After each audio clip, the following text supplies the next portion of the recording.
Elle avait 6 ans et un bébé, et toute l'école la harcelait jusqu'à ce que nous apprenions la vérité. La première fois que j'ai revu Alexis Monroe après son retour au lycée, elle se tenait dans l'encadrement de la porte de notre cours d'anglais de première, donnant l'impression d'avoir vieilli de 5 ans au cours des 4 mois où elle avait disparu. Ses vêtements flottaient sur une silhouette qui avait perdu un poids qu'elle ne pouvait pas se permettre de perdre. Des cernes sombres marquaient des yeux qui pétillaient autrefois quand elle riait, et elle se tenait comme quelqu'un qui se prépare à un impact. Madame Holloway s'est arrêtée au milieu d'une phrase sur le symbolisme chez Fitzgerald, et toute la classe a sombré dans le silence.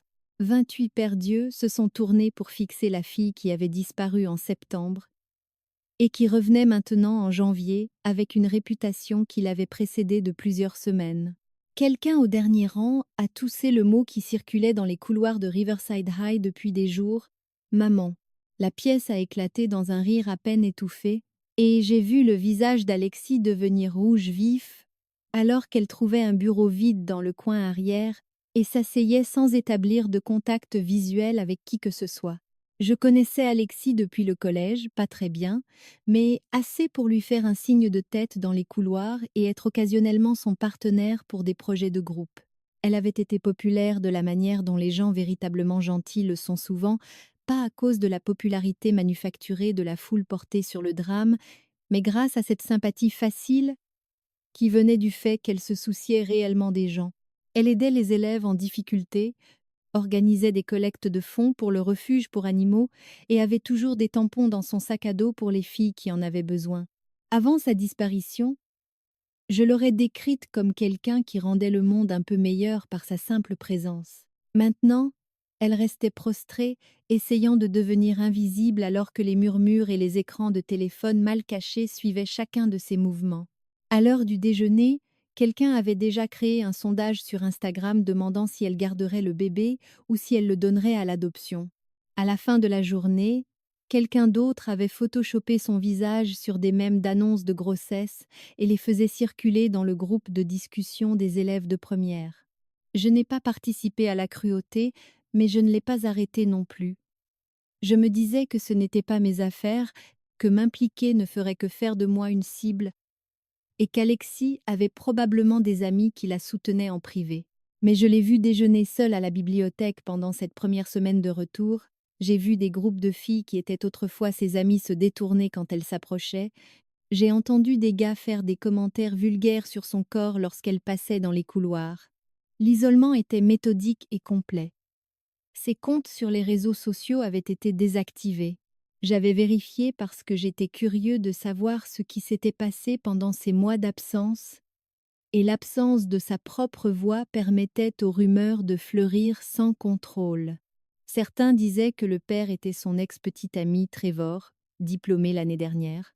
D'autres prétendaient que c'était une aventure d'un soir lors d'une fête.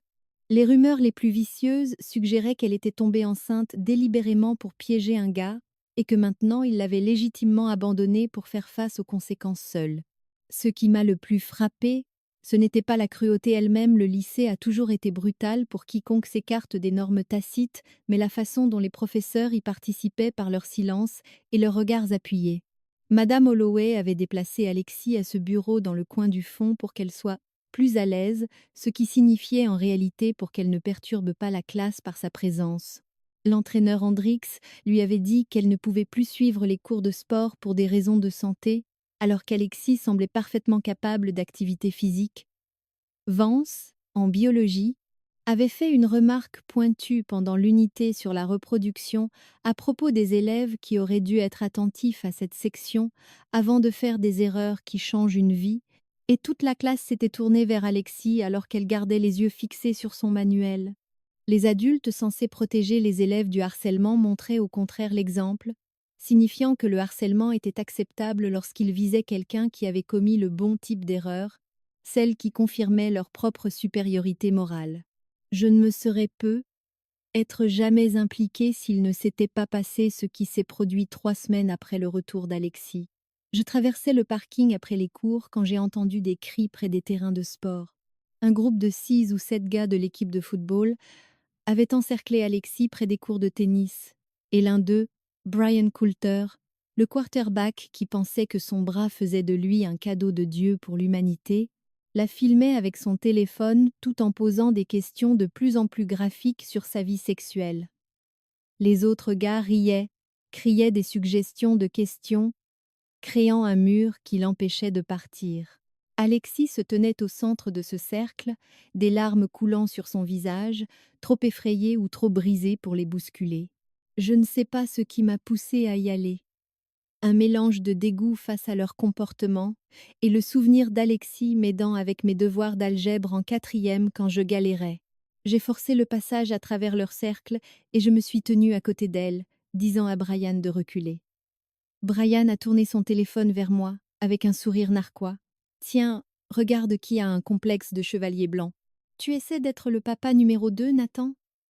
Les autres gars ont hurlé de rire, mais j'ai gardé les yeux fixés sur Brian et ma voix est restée calme. Supprime la vidéo et va-t'en, ou je signale cela au principal Grayson comme du harcèlement. Le sourire de Brian a légèrement vacillé. Grayson avait la réputation de mettre ses menaces disciplinaires à exécution, et les rêves de bourse de football de Brian dépendaient d'un dossier propre. Il a fait semblant de supprimer la vidéo pendant que ses amis marmonnaient que les gens ne savaient plus accepter les blagues, puis ils se sont dispersés. Alexis tremblait à côté de moi, les bras serrés autour d'elle comme si elle essayait de maintenir ensemble des morceaux brisés. J'ai demandé si elle allait bien. Elle a ri amèrement et a dit qu'elle n'allait plus bien depuis 6 mois, mais m'a remerciée quand même. Puis elle s'est éloignée avant que je ne puisse répondre, me laissant seule près des cours de tennis, me demandant ce que je venais exactement de voir. Le lendemain, Brian et ses amis se sont assurés que tout le monde sache que j'étais désormais officiellement un paria social moi aussi. Quelqu'un avait fait des dessins vulgaires sur mon casier, suggérant une relation amoureuse avec Alexis. À la cafétéria, les gars faisaient des bruits de baisers exagérés quand je passais. Quelques filles qui avaient été amicales auparavant m'ont ignorée comme si défendre quelqu'un contre le harcèlement me rendait contaminée par association. J'avais toujours occupé une place confortable dans la hiérarchie sociale de Riverside High, pas assez populaire pour être invincible, mais pas assez vulnérable pour être une cible évidente. Cette protection s'était évaporée du jour au lendemain, mais j'ai aussi remarqué autre chose. Quelques élèves ont commencé à me faire des signes de tête dans les couloirs, de petits gestes de reconnaissance, suggérant que tout le monde n'approuvait pas la façon dont Alexis était traitée. Une fille nommée Sophie Chen, de mon cours de chimie, m'a arrêtée après la 2e heure et m'a dit que ce que j'avais fait était courageux, que plus de gens devraient s'opposer aux conneries de Brian. C'était peu de choses, mais ça comptait. Alexis a commencé à s'asseoir avec moi au déjeuner, non pas parce que nous étions amis, mais parce que nous étions tous les deux des parias désormais, et qu'il y avait une sécurité dans le nombre, même si nous n'étions que 2. Ces premiers déjeuners étaient gênants. Que dire à quelqu'un dont la vie entière a été disséquée comme un divertissement public? J'ai posé des questions basiques sur ses cours, évité tout ce qui touchait à la grossesse ou au bébé, essayé d'établir que je ne la défendais pas parce que j'attendais quelque chose en retour. Elle était sur ses gardes au début, répondant par monosyllabes, m'observant comme si elle attendait que le piège se referme. Mais progressivement, au fil des jours puis des semaines, elle a commencé à parler davantage de la difficulté des cours après avoir manqué 4 mois, de sa fille Emma, qui restait avec sa grand-mère pendant les heures de cours, de l'épuisement de se lever toutes les 3 heures pour les repas et d'essayer de suivre en cours de calcul le lendemain matin, du fait que ses parents voulaient qu'elle donne Emma à l'adoption, mais qu'elle avait refusé, parce qu'Emma était la seule bonne chose dans sa vie en ce moment. Ce dont elle ne parlait pas, c'était du père. Chaque fois que le sujet s'approchait de ce territoire, elle changeait de sujet ou se taisait. J'ai remarqué que les rumeurs selon lesquelles Trevor serait le père ne pouvaient pas être exactes, car Trevor s'était engagé dans l'armée en juin, 5 mois avant la conception d'Emma. Quand j'ai mentionné cette incohérence chronologique, le visage d'Alexis est devenu pâle. Et elle a inventé une excuse pour se rendre en classe plus tôt. C'était la première véritable fissure dans l'histoire officielle que tout le monde racontait, et cela m'a poussé à prêter attention à ce que les gens ne disaient pas. Les parents d'Alexis ne s'étaient présentés à aucun événement scolaire depuis son retour. Son ancienne meilleure amie, Kayla, l'évitait activement dans les couloirs, mais j'avais vu Kayla pleurer dans les toilettes une fois, ce qui suggérait des émotions plus complexes qu'un simple dégoût. Et Alexis elle-même tressaillait chaque fois que certains professeurs passaient, particulièrement monsieur Damian Cross, le professeur de théâtre adoré qui dirigeait les pièces et était célèbre pour ses discours inspirants sur la recherche de son moi authentique. Monsieur Cross était le genre de professeur que les élèves aimaient et à qui les parents faisaient confiance sans poser de questions. Il avait une trentaine d'années, était énergique et charismatique, toujours prêt à rester tard pour aider les élèves à répéter leurs répliques ou à résoudre des problèmes personnels. Il avait remporté le prix du professeur de l'année 2 fois et avait transformé le programme de théâtre de Riverside High en quelque chose qui rivalisait avec des programmes d'école bien plus grandes. Les filles racontaient à quel point il était compréhensif, comment il écoutait vraiment leurs problèmes au lieu de rejeter les préoccupations des adolescents comme triviales. Les parents louaient son dévouement. J'avais suivi son cours d'introduction au théâtre en seconde, et j'avais été impressionnée par son enthousiasme sincère et la façon dont il mettait même les élèves timides à l'aise sur scène. Il semblait être exactement le genre de professeur dont chaque école avait besoin. Alors, quand j'ai remarqué qu'Alexis évitait activement d'être seul dans les couloirs où se trouvait sa salle de classe, quand je l'ai vu prendre des chemins plus longs entre les cours pour contourner entièrement cette aile du bâtiment, je me suis dit que j'exagérais une prudence normale. Mais ensuite, Sophie, du cours de chimie, a mentionné quelque chose qui m'a fait tout reconsidérer. Nous étions partenaires de labo sur une expérience de titrage quand elle m'a demandé si j'avais remarqué comment Cross choisissait toujours certaines filles pour les rôles principaux, pas forcément les plus talentueuses, mais un type spécifique. Timide, légèrement peu sûre d'elle, faisant généralement face à des situations familiales difficiles. Sophie a dit que sa sœur aînée avait fait partie du club de théâtre il y a 4 ans et lui avait raconté que Monsieur Cross avait l'habitude d'offrir de l'aide supplémentaire et des séances de coaching privé à ces filles-là. Rien d'explicitement inapproprié, il était trop intelligent pour cela. Mais sa sœur s'était sentie mal à l'aise avec tout ce qu'il voulait savoir sur leur vie personnelle, la fréquence à laquelle il leur envoyait des SMS en dehors des heures de cours, la façon dont il leur touchait les épaules ou le dos pendant les répétitions d'une manière qui durait un peu trop longtemps. La sœur de Sophie avait quitté le club de théâtre au milieu de sa terminale et avait refusé d'expliquer pourquoi. Leurs parents avaient supposé que c'était le stress des dossiers universitaires. Ce n'est que des années plus tard qu'elle avait avoué à Sophie qu'elle avait eu l'impression que M. Cross la préparait, grooming, pour quelque chose, mais qu'elle n'avait jamais pu pointer du doigt une seule action qui soit clairement malveillante. J'ai commencé à observer Monsieur Cross plus attentivement après cette conversation. La façon dont il posait sa main dans le bas du dos d'un élève en lui parlant. La façon dont il complimentait certaines filles sur leur apparence d'une manière qui semblait amicale, mais qui était juste un peu trop personnelle. La façon dont il créait des occasions d'être seul avec certains élèves en proposant de les ramener chez eux ou de les aider sur des projets après les cours.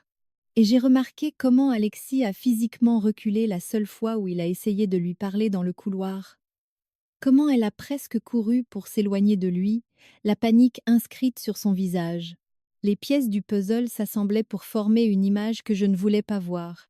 Mais l'image était là, indéniable une fois qu'on cessait de s'en détourner. Cross avait accès, opportunité et un statut de confiance. Il avait sélectionné des élèves vulnérables et les avait isolés par une attention particulière. Et Alexis correspondait exactement au profil décrit par Sophie. Timide, peu sûre d'elle, avec des parents divorcés et une mère qui faisait des doubles services. Je ne savais pas quoi faire de cette information. Le soupçon n'était pas une preuve. Le malaise de la sœur de Sophie n'était pas un témoignage.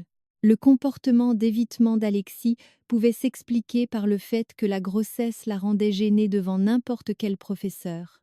Aller voir l'administration avec des inquiétudes vagues ne mènerait à rien, si ce n'est me faire passer pour quelqu'un qui propageait des rumeurs malveillantes sur un professeur adoré, mais je ne pouvais pas m'empêcher d'y penser. Je ne pouvais pas m'empêcher de voir les connexions maintenant qu'elles étaient formées. Alors j'ai fait quelque chose dont je ne suis pas fière. J'ai commencé à suivre Alexis entre les cours, pas de manière flippante. Je gardais juste un œil sur ses déplacements et sur qui interagissait avec elle. Je me disais que je veillais sur elle après l'incident avec Brian.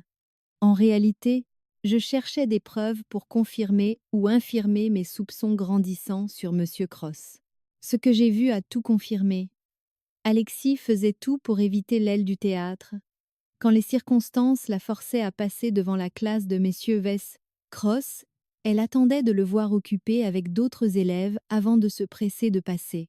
Une fois, je l'ai vu l'apercevoir dans le couloir et commencer à marcher dans sa direction. L'expression sur le visage d'Alexis était de la pure terreur, avant qu'elle ne s'engouffre dans les toilettes les plus proches pour l'éviter. J'ai rattrapé Alexis après les cours ce jour-là, et je lui ai posé la question directement. Nous étions près de sa voiture sur le parking et j'ai dit « C'est M. Cross, n'est-ce pas ?» C'est lui le père d'Emma. La couleur a quitté son visage si complètement que j'ai cru qu'elle allait s'évanouir. Elle a commencé à nier, sa bouche formant des mots qui ne sortaient pas, puis elle est restée là, tremblante. J'ai continué à parler, à voix basse, pour que personne ne puisse entendre. « Tu n'as rien besoin de me dire. Mais si j'ai raison, tu dois savoir que tu n'étais pas sa seule cible. » La sœur de Sophie s'est sentie mal à l'aise avec lui il y a 4 ans. J'ai observé ses interactions avec les élèves. Le schéma est là. Les jambes d'Alexis ont lâché et elle s'est assise brusquement sur le bitume à côté de sa voiture. Des larmes coulaient sur son visage, mais elle ne faisait aucun bruit. Elle pleurait en silence, comme si elle avait appris à le faire sans attirer l'attention. Je me suis assis à côté d'elle et j'ai attendu. Finalement, elle a commencé à parler. Monsieur Cross l'avait remarqué pendant sa première année lorsqu'elle s'était inscrite au cours d'introduction au théâtre. Elle avait du mal avec le divorce de ses parents et la dépression de sa mère. Et Monsieur Cross avait été gentil et solidaire. Il l'avait encouragée à auditionner pour la pièce de printemps, lui avait donné un petit rôle, lui avait dit qu'elle avait un vrai talent. En seconde, elle avait obtenu un rôle plus important. Monsieur Cross avait proposé des séances de répétition supplémentaires après les cours. Juste eux deux dans l'auditorium vide. Il lui avait parlé de sa propre enfance difficile, de la façon dont le théâtre l'avait sauvée, créant ce sentiment de compréhension partagée et de connexion spéciale. Il avait commencé à lui envoyer des SMS. Rien d'inapproprié au début, juste pour prendre des nouvelles de ses devoirs et de sa situation familiale. Il l'avait ramenée chez elle quand sa mère travaillait tard. Il avait été exactement ce dont elle avait besoin. Un adulte qui se souciait d'elle, qui l'écoutait, qui la faisait se sentir importante. Elle lui avait fait une confiance totale. Le conditionnement grooming avait été si progressif qu'elle n'avait pas réalisé ce qui se passait avant qu'il ne soit trop tard. L'agression s'était produite en mars dernier pendant les vacances de printemps. Alexis aidait Monsieur Cross à organiser les accessoires dans la salle de stockage du théâtre. Personne d'autre n'était dans le bâtiment. Il s'en était assuré en fixant la séance un jour où il savait que l'école serait vide. Il avait fermé la porte à clé et lui avait dit qu'il avait des sentiments pour elle, qu'elle était mature pour son âge, que ce qu'ils avaient était spécial. Elle avait essayé de partir et il avait bloqué la porte. Elle avait dit non et il lui avait dit qu'elle était confuse sur ce qu'elle voulait vraiment. Puis il l'avait violée dans cette salle de stockage alors qu'elle pleurait et disait non encore et encore jusqu'à ce qu'elle cesse de dire quoi que ce soit. Ensuite, il lui avait dit que personne ne la croirait si elle parlait. Il était un professeur respecté avec un dossier impeccable. Elle était une adolescente avec des parents divorcés et une réputation d'être dramatique. Si elle l'accusait, il s'assurerait que tout le monde sache que c'était elle qui l'avait poursuivie, qu'elle était obsédée et qu'elle avait inventé une histoire après qu'il avait rejeté ses avances. Il détruirait sa vie et la carrière de sa mère. Sa mère était infirmière à l'hôpital local où travaillait également la femme de Monsieur Cross. Tout sortirait. Tout le monde blâmerait Alexis. Alors elle s'était tue. Elle avait quitté le club de théâtre avec une excuse vague sur le fait de se concentrer sur ses études. Elle avait essayé d'éviter M. Cross, mais dans une école de 800 élèves, on ne pouvait éviter personne complètement. Elle le voyait dans les couloirs ou lors des assemblées, et il lui souriait comme si de rien n'était, comme s'il n'avait pas détruit tout son sentiment de sécurité et d'identité. Quand elle a réalisé qu'elle était enceinte en juin, elle a été paralysée par la terreur. Sa mère avait été furieuse, exigeant de savoir qui était le père. Alexis avait dit que c'était Trevor, son ex-petit ami déjà parti pour sa formation de base à l'armée. Trevor ne pouvait pas contredire l'histoire puisqu'il était à Fort Benning sans accès au téléphone. Sa mère l'avait poussé à avorter ou à donner le bébé à l'adoption. Alexis avait refusé parce que mettre fin à la grossesse lui donnait l'impression de donner encore plus de pouvoir à Monsieur Cross sur son corps. Et l'adoption lui donnait l'impression d'abandonner la seule chose qui était vraiment à elle. Elle avait donc quitté l'école en septembre pour l'école à la maison, avait accouché d'Emma en novembre et était revenue en janvier parce que sa mère ne pouvait pas payer simultanément la garde d'enfants et les cours particuliers. Et maintenant, elle était de retour dans le même bâtiment que son violeur, prétendant que tout allait bien pendant qu'il continuait à enseigner et que tout le monde l'accusait de sa propre victimisation. J'écoutais l'histoire d'Alexis et je sentais une rage si brûlante que je ne pouvais pas parler.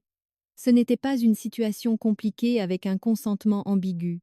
Monsieur Delvely Cross était un prédateur qui avait systématiquement conditionné et agressé une élève, puis utilisé sa position d'autorité pour la faire taire.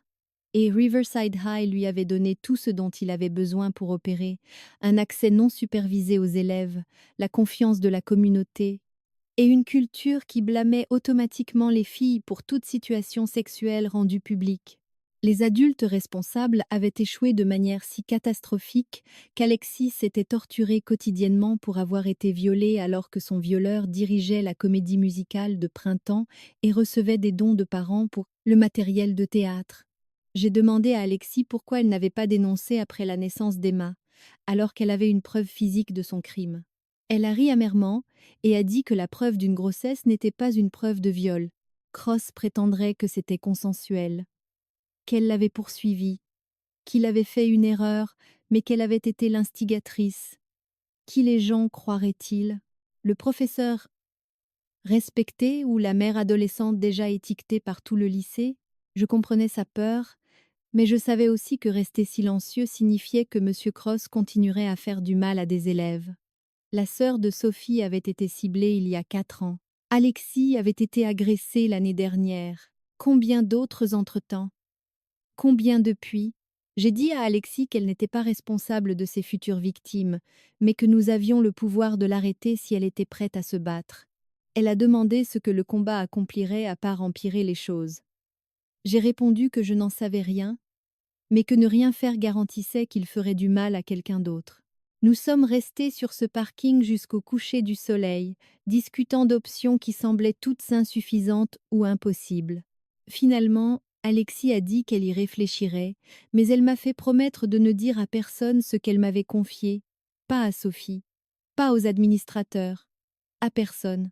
C'était son histoire, à elle de décider de la raconter ou non. J'ai promis, même si j'avais l'impression d'avaler du verre brisé en gardant le silence sur ce que je savais désormais. Cette nuit-là, je suis restée éveillée à faire des recherches sur les lois relatives aux agressions sexuelles, les obligations de signalement et les délais de prescription, essayant de trouver une avenue légale qui protégerait Alexis, tout en demandant des comptes à messieurs Cross. Le lendemain, je suis allée voir Sophie et je lui ai demandé si sa sœur accepterait de me parler.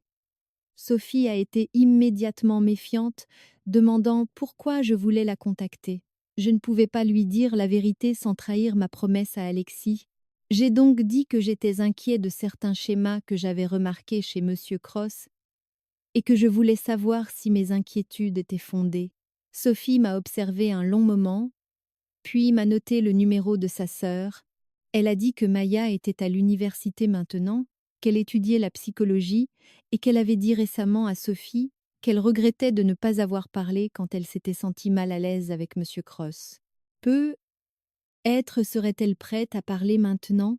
J'ai envoyé un SMS à Maya ce soir-là, je me suis présentée maladroitement et j'ai demandé si elle accepterait de discuter de son expérience dans le programme de théâtre de Riverside High. Elle m'a rappelé en moins d'une heure. Sa voix était méfiante, mais aussi impatiente, comme si elle attendait depuis des années que quelqu'un pose les bonnes questions. Elle a dit que Cross l'avait préparé exactement de la même manière qu'il en avait préparé d'autres. Attention particulière, répétition privée, compliments inappropriés, contact physique s'intensifiant progressivement. Il ne l'avait jamais agressée parce qu'elle avait un petit ami qui insistait pour venir la chercher après les répétitions, limitant l'accès de Monsieur Cross. Mais elle l'avait vu sélectionner d'autres filles plus isolées, et elle se sentait coupable depuis des années de n'avoir rien dit, alors que les schémas étaient si évidents. Maya a mentionné qu'il y avait une autre fille de sa promo, Jennifer, qui avait changé de lycée au milieu de sa terminale. L'explication officielle était un déménagement familial, mais Maya soupçonnait qu'il s'était passé quelque chose avec Cross. Jennifer avait été l'une de ses préférées, rôle principal dans la pièce d'automne. Elle restait constamment après les cours pour de l'aide supplémentaire, et puis soudain, elle était partie. Maya avait son numéro si je voulais essayer de la contacter. Je l'ai remerciée et j'ai passé le reste de la soirée à essayer de comprendre comment avoir cette conversation avec quelqu'un que je n'avais jamais rencontré. Finalement, j'ai envoyé à Jennifer un SMS prudent expliquant que j'étais un élève actuel de Riverside High, enquêtant sur des préoccupations concernant un professeur, et que j'avais entendu dire qu'elle avait fait partie du club de théâtre. Pourrait-elle m'accorder quelques minutes pour parler? Elle a répondu le lendemain matin avec un numéro et une heure. Quand j'ai appelé, la voix de Jennifer était tendue par l'anxiété. Elle m'a demandé de confirmer exactement ce sur quoi j'enquêtais. J'ai dit que j'avais des raisons de croire que Cross avait eu des comportements sexuels inappropriés avec des élèves. Il y a eu un silence au bout du fil pendant plusieurs secondes, puis Jennifer a commencé à pleurer. Monsieur Cross l'avait violée dans sa voiture après une répétition à l'automne de sa terminale. Elle l'avait dit à ses parents et ils étaient allés voir le principal Grayson. Grayson s'était montré très inquiet et avait promis une enquête complète. Puis Cross avait produit des SMS que Jennifer lui avait envoyés. Des messages qu'il l'avait manipulés pour qu'elle les envoie en créant des situations où elle se sentait obligée de le remercier pour son aide et son soutien. Hors contexte, ces messages ressemblaient à l'expression d'un intérêt romantique pour un professeur. Monsieur Cross avait prétendu que Jennifer avait développé un béguin inapproprié pour lui, qu'il avait essayé de gérer cela avec douceur en maintenant une distance professionnelle, et qu'elle était devenue furieuse lorsqu'il avait posé des limites. Il avait suggéré qu'elle inventait des allégations d'agression par vengeance. Le conseil scolaire avait engagé un enquêteur extérieur qui avait interrogé les deux parties. L'enquêteur avait conclu que les preuves n'étaient pas concluantes et que les allégations de Jennifer ne pouvaient être étayées. La conclusion officielle était qu'aucun crime n'avait eu lieu, mais que Cross avait fait preuve d'un manque de discernement dans ses communications avec une élève en dehors des heures de cours. Il avait reçu un avertissement écrit. On avait dit aux parents de Jennifer que les allégations de leur fille étaient infondées et que s'ils poursuivaient l'affaire, ils pourraient être poursuivis pour diffamation. La famille avait déménagé dans un autre district plutôt que de continuer à mener une bataille qu'ils allaient clairement perdre. Je suis resté assis, tenant mon téléphone après que Jennifer a raccroché, essayant de digérer les implications de ce qu'elle m'avait dit. Ce n'était pas un cas de comportement prédateur soupçonné, c'était un comportement prédateur documenté qui avait fait l'objet d'une enquête et d'une dissimulation délibérée. L'administration de Riverside High savait que Cross était dangereux et avait choisi de le protéger quand même, ce qui signifiait que passer par les voies officielles ne servirait à rien. Grayson avait déjà démontré qu'il privilégiait la réputation de l'école à la sécurité des élèves. J'ai pensé à en parler à mes parents, mais ils contacteraient immédiatement les administrateurs, ce qui déclencherait la même réponse protectrice qui avait échoué pour Jennifer. J'ai pensé à appeler la police, mais sans la coopération d'Alexis, je n'avais rien d'autre que des récits de seconde main et des soupçons. Tout ramenait à Alexis et à sa volonté de parler malgré le fait de savoir que le système avait déjà laissé tomber une victime. Je suis allée la trouver le lendemain pendant le déjeuner.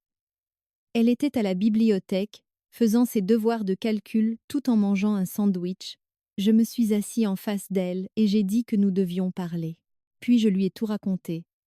L'expérience de Maya, l'agression de Jennifer et la dissimulation qui a suivi, le schéma s'étalant sur au moins 4 ans, la certitude que si nous ne faisions rien, il y aurait absolument d'autres victimes. Le visage d'Alexis est passé par le choc, la colère et la résignation. Elle m'a demandé ce que j'attendais d'elle avec cette information. J'ai dit que je n'attendais rien. C'était son choix. Mais je pouvais l'aider à tout documenter si elle décidait de le signaler. Nous pourrions rassembler les déclarations de Maya et Jennifer, créer une chronologie montrant le schéma, démontrer que M. Cross était un prédateur en série plutôt qu'un professeur ayant fait une seule erreur. Cela ne garantirait pas la justice, mais ce serait plus difficile à ignorer que la parole d'une seule fille contre celle d'un professeur aimé. Alexis est restée silencieuse pendant longtemps, fixant son manuel de calcul sans le voir. Puis elle a dit qu'elle devait d'abord parler à sa mère, qu'elle ne pouvait pas faire ça sans le soutien de ses parents. J'ai dit que je comprenais et je lui ai donné les coordonnées de Maya et Jennifer au cas où elle voudrait entendre leurs histoires directement. Puis je l'ai laissée seule pour prendre ce que je savais être la décision la plus difficile de sa vie, soit rester silencieuse et en sécurité, soit parler et tout risquer tout en n'accomplissant probablement rien. Je ne lui enviais pas ce choix. Je savais aussi que j'avais déjà fait mon propre choix. Si Alexis décidait de se battre, je me battrais avec elle, quel qu'en soit le prix pour moi. 3 jours ont passé sans nouvelles d'Alexis. Elle n'était pas à l'école, et je craignais d'avoir trop insisté et de l'avoir fait fuir. Puis, le jeudi soir, elle m'a envoyé un SMS me demandant de venir chez elle. J'y suis allée après le dîner, nerveux à l'idée de ce que j'allais trouver. Alexis vivait dans une petite maison de plain-pied à la périphérie de la ville avec une peinture écaillée et un jardin envahi par les herbes. Sa mère a ouvert la porte, l'air épuisé et méfiant. Elle m'a demandé qui j'étais et ce que je voulais à sa fille. Je me suis présentée et j'ai dit qu'Alexis m'avait demandé de passer. Madame Monroe m'a étudiée avec le regard évaluateur de quelqu'un qui a appris à ne pas faire confiance facilement, puis m'a laissé entrer. Alexis était dans le salon, tenant Emma qui dormait paisiblement contre son épaule. Les yeux d'Alexis étaient rouges d'avoir pleuré, mais sa mâchoire était contractée avec une détermination que je ne lui avais jamais vue. Elle a dit qu'elle avait décidé de dénoncer M. Cross, mais qu'elle avait besoin d'aide pour construire un dossier assez solide pour qu'il ne puisse pas le classer. Sa mère la soutenait, ce qui avait fait toute la différence. Madame Monroe s'est excusée de ne pas avoir cru Alexis initialement quand elle avait enfin avoué la vérité sur le père d'Emma. Elle avait été tellement en colère contre la grossesse qu'elle n'avait pas écouté ce que sa fille disait réellement. Maintenant, elle était prête à se battre. Nous avons passé les 2 semaines suivantes à monter un dossier. Maya a accepté de fournir une déclaration écrite détaillant le comportement de conditionnement de M. Cross à son égard. Jennifer a fait de même et a fourni des copies des SMS que M. Cross l'avait manipulée pour qu'elle envoie, ainsi que les conclusions de l'enquête de l'école montrant que les administrateurs savaient qu'il était inapproprié avec les élèves. J'ai créé une chronologie détaillée montrant le schéma de M. Con. Cross ciblant des filles vulnérables au club de théâtre sur plusieurs années. Sophie m'a aidé à identifier 4 autres filles des 3 dernières années qui avaient soudainement quitté le club de théâtre sans explication. 2 d'entre elles ont accepté de parler. Toutes 2 ont décrit des tactiques de conditionnement et des violations de limites similaires, bien qu'aucune n'ait été agressée. Le schéma était indéniable. J'ai aussi commencé à documenter le comportement actuel de M. Cross, notant quels élèves il raccompagnait chez eux, auxquels il envoyait des SMS en dehors des heures de cours, lesquels il gardait après les cours pour de l'aide supplémentaire quand le bâtiment était vide. Tout allait dans un classeur qui s'épaississait chaque jour. Nous ne signalions plus seulement une agression. Nous exposions un prédateur systématique qui avait opéré pendant des années avec une protection institutionnelle. Alexis a organisé un test de paternité pour établir définitivement que M. Cross était le père biologique d'Emma. Les résultats sont revenus avec une probabilité de paternité de 99,9%.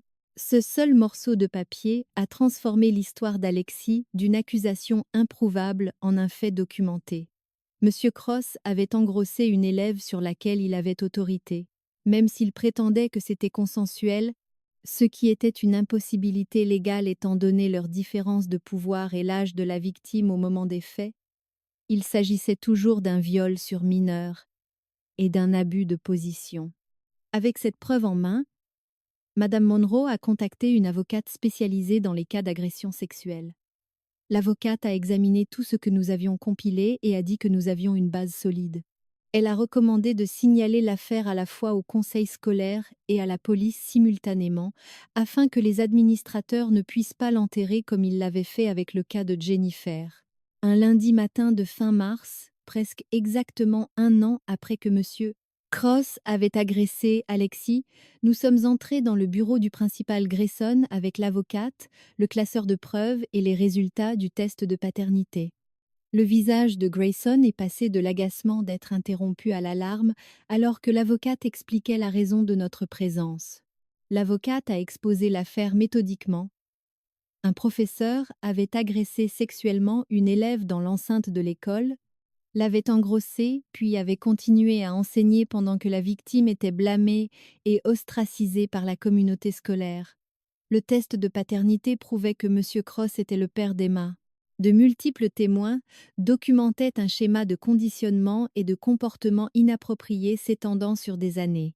Une victime précédente avait signalé une agression et avait été déboutée lors d'une enquête qui avait jugé Cross coupable de manque de discernement, mais n'avait pris aucune mesure significative. Le district scolaire était responsable du maintien d'un environnement dangereux et de l'incapacité à protéger les élèves d'un prédateur connu. S'il ne prenait pas de mesures immédiates, suspension de Mace. Cross, conduite d'une véritable enquête et mise en place de nouvelles mesures de protection, l'avocate engagerait des poursuites contre M. Cross et le district pour négligence et complicité d'abus. Grayson a essayé de protester, disant que c'était la première fois qu'il entendait des préoccupations sérieuses sur M. Cross. L'avocate a sorti le dossier de Jennifer, qui prouvait que Grayson avait personnellement supervisé cette enquête. Il savait que M. Cross était dangereux depuis des années et n'avait rien fait. Son visage est devenu livide. Grayson a convoqué une réunion d'urgence avec le surintendant et le conseil scolaire. Nous avons passé 4 heures dans une salle de conférence à passer en revue chaque preuve pendant que les administrateurs de l'école essayaient diverses stratégies pour minimiser la situation. Ils ont remis en question la crédibilité d'Alexis. Ils ont suggéré que le test de paternité pourrait être erroné. Ils ont prétendu que l'enquête précédente avait été approfondie et avait trouvé des preuves insuffisantes. Ils ont argumenté que la réputation de M. Cross et ses années de service méritaient considération. L'avocate a démoli chaque déviation systématiquement. Les tests de paternité n'étaient pas erronés à 99,9%. Les enquêtes précédentes avaient été délibérément superficielles. La réputation d'un professeur ne l'emportait pas sur la sécurité des élèves. Plusieurs victimes suivant le même schéma n'étaient pas une coïncidence. À la fin de la réunion, le surintendant avait accepté de placer M. Cross en congé administratif immédiat en attendant une enquête complète. La police a été contactée. Le conseil scolaire a accepté d'embaucher un enquêteur indépendant sans lien avec le district. Ce n'était pas encore la justice, mais c'était un progrès. Alexis m'a serré la main quand nous avons quitté cette salle de conférence. Et j'ai vu quelque chose que je n'avais pas vu sur son visage depuis son retour à l'école. De l'espoir. La nouvelle s'est répandue à Riverside High en quelques heures. Quelqu'un de l'administration a dû laisser fuiter l'information car, à la fin de la journée scolaire, tout le monde savait que M. Cross avait été suspendu pour des allégations de conduite inappropriée avec des élèves. La rumeur s'est emballée, pleine de spéculations et de théories du complot. Certains élèves y ont immédiatement cru, et ont partagé leurs propres histoires de malaise autour de Monsieur Cross. D'autres l'ont défendu furieusement, prétendant que c'était une chasse aux sorcières ou un malentendu. Les élèves du club de théâtre étaient partagés entre la loyauté envers un professeur qu'ils admiraient et l'horreur naissante face à des schémas dont ils avaient été témoins mais qu'ils n'avaient pas nommés. Brian Coulter s'est en fait excusé auprès d'Alexis à la cafétéria, disant qu'il avait été un parfait connard et qu'il était désolé de la façon dont il l'avait traité. Kayla, l'ancienne meilleure amie d'Alexis, s'est effondrée en larmes et a avoué qu'elle avait abandonné Alexis parce qu'elle était jalouse de l'attention que Monsieur Cross lui portait et qu'elle s'était convaincue qu'Alexis essayait de le séduire. La réalisation qu'elle avait blâmé son ami pour avoir été conditionnée et agressée l'avait anéantie. Tout le monde ne s'est pas excusé. Certains élèves ont persisté à défendre Monsieur Cross. Certains ont dit qu'Alexis mentait pour attirer l'attention ou pour l'argent. Certains ont prétendu qu'elle exagérait des interactions consensuelles en allégation d'agression. Mais assez de gens l'ont cru pour que l'isolement social commence à se briser. Des élèves ont recommencé à s'asseoir avec nous au déjeuner. Des professeurs qui avaient été méprisants se sont excusés. Le groupe de discussion de la classe, autrefois rempli de mèmes cruels sur Alexis, était maintenant rempli de messages de soutien. L'enquête policière a progressé avec une confiance qui m'a surpris, étant donné mon cynisme envers les réponses institutionnelles. L'inspectrice Lisa Hammond, spécialisée dans les crimes sexuels sur mineurs, a interrogé Alexis, Maya, Jennifer et les autres filles qui s'étaient manifestées. Elle a obtenu les relevés téléphoniques de Monsieur Cross et a trouvé des centaines de SMS envoyés à des élèves en dehors des heures de cours, beaucoup tard dans la nuit, beaucoup avec un contenu clairement inapproprié. Elle a interrogé les élèves actuels du club de théâtre et a découvert 2 autres filles que Monsieur Cross préparait avec les mêmes tactiques qu'il avait utilisées sur Alexis. L'une était une élève de seconde qui était reconnaissante de l'attention jusqu'à ce que d'autres élèves lui parlent des allégations et qu'elle réalise ce qui se passait réellement. L'autre était une élève de première qui avait déjà été agressée 2 fois, mais qui était trop terrifiée pour dénoncer jusqu'à ce qu'elle apprenne que d'autres l'avaient fait. Avec chaque nouvelle victime qui parlait, le dossier contre Monsieur Cross devenait plus accablant. Il a engagé un avocat de la défense coûteux qui a essayé de présenter cela comme une conspiration de filles à problème ayant des griffes contre un professeur dévoué. Mais les preuves physiques et le schéma répété sur des années rendaient cet argument insoutenable. Cross a été arrêté en avril et inculpé de plusieurs chefs d'accusation d'agression sexuelle, de viol sur mineurs et d'abus d'autorité. Le procès a eu lieu l'automne suivant. J'avais 18 ans à ce moment-là. Je commençais ma terminale et j'avais été assignée à témoigner sur l'enquête que j'avais menée et les preuves que j'avais compilées. Entrer dans cette salle d'audience et voir Monsieur Cross assis à la table de la défense dans un costume cher, l'air indigné plutôt que honteux, m'a fait comprendre pourquoi les victimes ne peuvent souvent pas affronter leurs agresseurs au tribunal. Il se tenait toujours avec la confiance de quelqu'un qui croyait n'avoir rien fait de mal, qu'il était la vraie victime de poursuites zélées et de jeunes filles vengeresses. Son avocat a essayé de le dépeindre comme un professeur dévoué dont la gentillesse avait été mal interprétée par des élèves en difficulté. Il a souligné les récompenses de messieurs Cross, son dossier impeccable, les parents qui témoignaient de son influence positive sur leurs enfants. Il a essayé de présenter des messages d'Alexis sur les réseaux sociaux, datant de la classe de seconde comme preuve qu'elle était facile, et qu'on ne pouvait donc pas lui faire confiance sur la question du consentement. L'accusation a systématiquement détruit chaque argument. Le test de paternité était une preuve irréfutable de contact sexuel. Le schéma à travers de multiples victimes démontrait un comportement prédateur délibéré. Les SMS et les témoignages montraient un conditionnement méthodique. Le passé sexuel d'Alexis était hors sujet car elle avait 15 ans quand un homme de 32 ans en position d'autorité l'avait agressée. Quand Alexis a pris la parole, la salle d'audience était plongée dans un silence total. Elle s'était préparée à ce témoignage pendant des mois, travaillant avec le procureur et une conseillère d'aide aux victimes pour être prête face aux attaques de l'avocat de la défense. Elle a parlé clairement et calmement, décrivant les tactiques de conditionnement de M. Cross, l'agression elle-même, ses menaces ultérieures et la grossesse qui en a résulté. L'avocat de la défense a essayé de la déstabiliser avec des questions sur pourquoi elle avait initialement menti sur l'identité du père, pourquoi elle n'avait pas dénoncé immédiatement, pourquoi elle avait continué à fréquenter l'école où enseignait M. Cross. Alexis a répondu à chaque question avec assurance. Elle avait menti parce qu'elle était terrifiée et qu'il l'avait menacée. Elle n'avait pas dénoncé parce qu'il l'avait convaincue que personne ne la croirait. Elle était restée à Riverside High parce que sa famille n'avait pas les moyens de payer une école privée et qu'elle refusait de le laisser voler son éducation en plus de tout le reste. Le jury l'observait avec des expressions allant de la sympathie à la colère, mais personne ne semblait sceptique. Lorsque le procureur a diffusé des extraits des SMS de M. Cross aux élèves des messages manipulateurs qui violaient clairement les limites professionnelles, plusieurs membres du jury ont visiblement tressailli. La défense a tenté de soutenir que M. Cross avait fait des erreurs de jugement mais n'avait pas commis de crime.